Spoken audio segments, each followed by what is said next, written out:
السلام علیکم ورحمۃ اللہ وبرکاتہ۔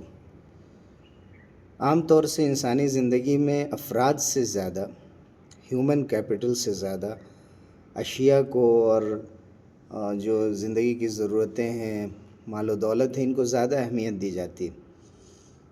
لیکن حضرت عمر رضی اللہ عنہ سے منقول ایک علمی مذاکرے میں بڑی اہم بات آئی ہے، اور یہ واقعہ فضائل صحابہ جو امام احمد بن حنبل رحمۃ اللہ علیہ کی کتاب ہے وہاں بھی منقول ہے، مستدرک حاکم میں بھی ہے، اور ابو نعیم اصفہانی نے حلیۃ الاولیاء میں بھی لکھا ہے کہ حضرت عمر رضی اللہ عنہ ایک مرتبہ اپنی مجلس میں بیٹھے ہوئے تھے تو انہوں نے فرمایا کہ تمنو، تم لوگ کچھ تمنا کرو۔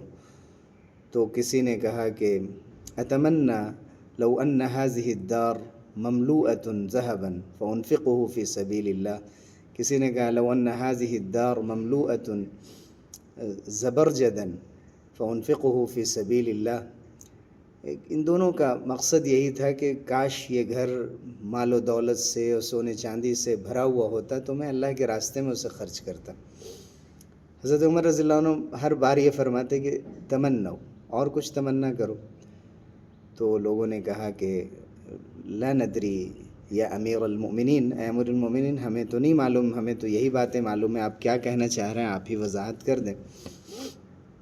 تو حضرت عمر رضی اللہ عنہ نے فرمایا کہ لو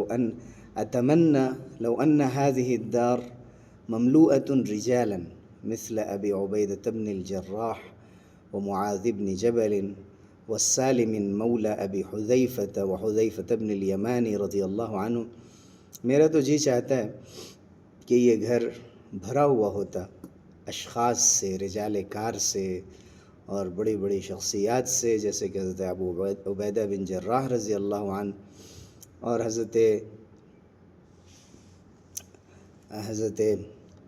معاذ بن جبل رضی اللہ عنہ، حضرت سالم مولا ابی حذیفہ اور حضرت حذیفہ بن یمان رضی اللہ عنہ، ان لوگوں کا ذکر فرمایا۔